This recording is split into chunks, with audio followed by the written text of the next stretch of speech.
मित्रांनो, कशा आहात तुम्ही सगळे? आय होप तुम्ही सगळे चांगलेच असणार आहे. तर मित्रांनो, आजचा हा व्हिडिओ स्पेशली मी याच्यासाठी बनवलेला आहे की तुम्हाला सांगायचं होतं की आजपासून आपल्या चॅनलची लँग्वेज चेंज होती आहे. म्हणजे मी आत्ता मराठीतून बोलतो आहे, तर इथून पुढचा आपला जो ब्लॉग आहे तो हिंदीतून होणार आहे. तर याच्यासाठीच तुम्ही मला सपोर्ट करा. एखादा शब्द चुकला वगैरे तर समजून घ्या.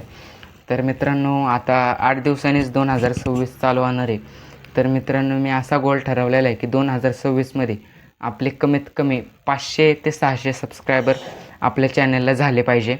त्यामुळे तुम्ही हा व्हिडिओ जास्तीत जास्त लोकांपर्यंत शेअर करा. त्यांना सांगा सबस्क्राईब करा, लाईक करा आणि व्हिडिओ आवडला असेल तर कमेंट करा म्हणून.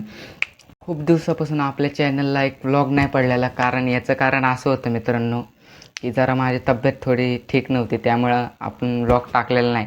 तर आता माझी तब्येत डबल एकदम चांगली झालेली आहे, त्यामुळं आपण डबल व्लॉग टाकायला चालू करणार आहे. मित्रांनो, आपण अजून एक आपल्या चॅनलमध्ये चेंज काय केलेलं आहे की मी पहिल्यांदा काय करायचो, आधी नुसता व्हिडिओ काढून घ्यायचो, त्यानंतर मग त्याला व्हॉईस द्यायचो. तर मी असं नाही करणार. आत्ता जसा व्हिडिओ चालू आहे, मी जसं बोलतो आहे तसा तुम्हाला व्हॉईस येतो आहे, तसंच मी इथून पुढच्या व्लॉगिंगमध्ये सुद्धा माईक लावूनच व्हिडिओ ब्लॉग करणार आहे. तर सुरुवात करूया आजच्या आपल्या पहिल्या ब्लॉगला. तर सिच्युएशन काय आहे, मला भूक लागलेली आहे खूप जास्त आणि भाजी संपलेली. तर मम्मीसुद्धा नाही आणि दीदीसुद्धा नाही. तर मी स्वतःच एक सोयाबीनची भाजी करायचा प्रयत्न करणार आहे. आता ती कशी होती काय ते काय माहीत नाही, कारण घरात सगळे सामान अवेलेबल होतं, त्यामुळं मी पण करण्यासाठी तयार झाले. होतं सोयाबीनची भाजी करायची. सोयाबीन फ्रीजमध्ये ऑलरेडी ह्याचे 2 पॅकेट आणून ठेवलेले होते, कारण मला माहितीच होतं भूक लागणार आणि सोयाबीन तर करायलाच लागणार, त्यामुळे सोयाबीन तर मीच करणार आहे. तर त्यासाठी ऑलरेडी मी ह्याचं सगळं साहित्य आणून ठेवलेलं होतं, जसं की मॅगी मसाला, सोयाबीन, सगळ्या व्हेजिटेबल्स पण आपल्या फ्रीजमध्ये अवेलेबल होता. तुम्ही बघू शकता गाजर, टमॅटो, शिमला मिर्च, कोथिंबीर. सोयाबीनचं एकच पॅकेट केलं होतं, त्यामुळे मी सोयाबीनसाठी टमॅटो एकच वापरला होता. पण ह्यावेळेस सोयाबीनचे 2 पॅकेट आहेत, त्यामुळे मी 2 टमॅटो, 2 शिमला मिर्च आणि एक अर्धं गाजर वापरणार आहे. तर मित्रांनो, सोयाबीन बनवण्यासाठी आपल्याला 2 सोयाबीनचे पॅकेट घेतले मी, 1 गाजर घेतले, 2 टमॅटो घेतलेत, 2 मॅगी मसाल्याच्या पुड्या, 2 शिमला मिर्च, थोडा धनिया आणि लिंबू घेतला आहे. असं तरी ठेवून चिरलं पाहिजे म्हणून मी एक प्लेट घेतो आहे. तर ह्या प्लेटवर मी ते सगळं चिरणार आहे. तर मित्रांनो, सगळ्यात आधी मी शिमला मिर्च चिरणार, त्यानंतर टमॅटो, त्यानंतर गाजर.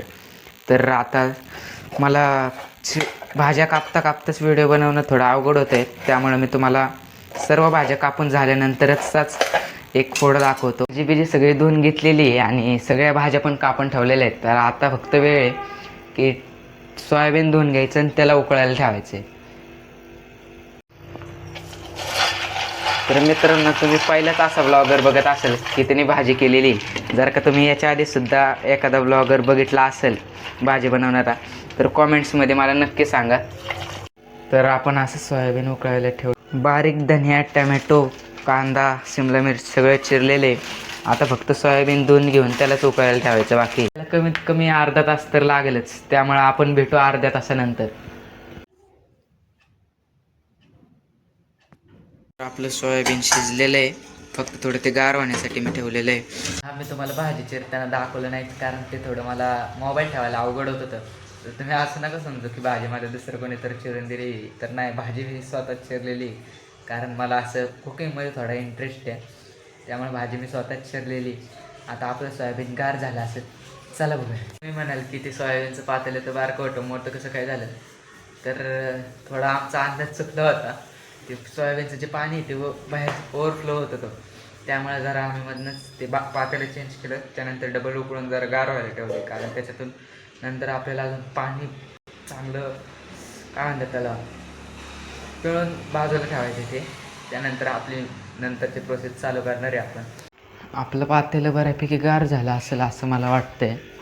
तर खरंच आपलं पातेलं थोडं पकडणे इतकं गार झालेलं होतं, तरी पण मी कपड्यानेच त्याला धरणार आहे. मला पाणी नेताना थोडं अवघड होणार आहे, त्यामुळे मी थोडी व्हिडिओ काढण्यासाठी पप्पांची मदत घेणार आहे.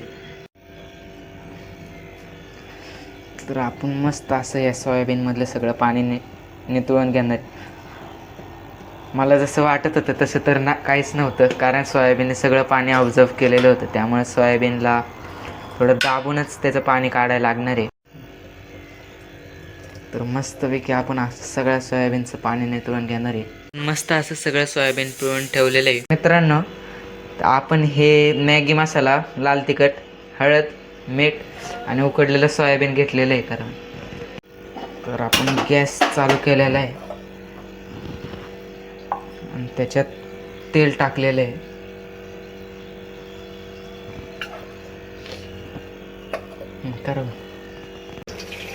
तर मित्रांनो, आधी आपण त्या कढईत मस्त तापवून दिलेली आहे. त्यानंतर त्याच्यात तेल टाकलं आहे. आता सोयाबीन टाकलेलं आहे फ्राय करण्यासाठी. ह्याला आपण 5-10 मिनटं मस्त असं फ्राय करणार आहे. तर आपलं तेल चांगलं असं गरम झालेलं आहे, त्यामुळे आपण ह्याच्यात असे व्हेजिटेबल्स टाकलो.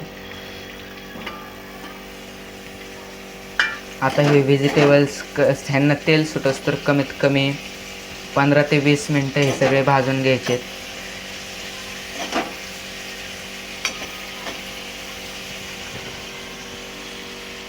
तर मित्रांनो, आपलं सोयाबीन जे भाज्या आहेत त्यांना मस्त असं तेल सुटलेलं आहे. तर आपण मगाशी जे मॅगी मसाला, मीठ, चटणी वगैरे ठेवलेली होती ते सगळं आपण ह्याच्यात आता मिक्स करणार आहे. मस्त असं मिक्स झाल्यानंतर ह्याला थोडं पाणी सुटून द्यायचं. त्यानंतर 10 ते 20 मिनटानंतर ह्याच्यात आपण सोयाबीनसुद्धा टाकणार आहे. आपण आता सोयाबीन टाकणार आहे. मस्तपैकी असेच आपल्या भाजीला कलर हे येणार आहे, कारण आपण त्याच्यासाठी थोडे जास्त व्हेजिटेबल्स वगैरे वापरले होते. तर मस्त असं मिक्स करून घ्यायचं. त्यानंतर 5 ते 10 मिनटं याला असंच शिजून द्यायचं. त्यानंतर याच्यात पाणी ॲड करायचं. 5-10 मिनटानंतर झाकून ठेवायचं. त्यानंतर तुम्हाला भाजीचं लूक दाखवतो. मला तर असं आत्ताच बघून खूप छान वाटते भाजी. तर आपण याच्यात अर्धाच ग्लास पाणी टाकणार आहे.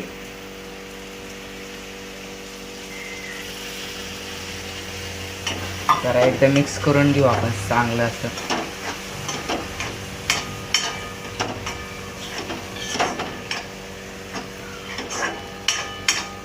तर आता हे मोठं असं ताट आपण आपल्या कढईवर झाकणार आहे आणि त्याला 5 ते 10 मिनटासाठी शिजायला ठेवणार आहे. तर मित्रांनो, आपण ही भाजी तर ठेवलेली, पण त्याला शिजण्यासाठी अजून 15 ते 20 मिनटं तर लागतीलच. तोवर आपण इथं सोप्या बसतोय.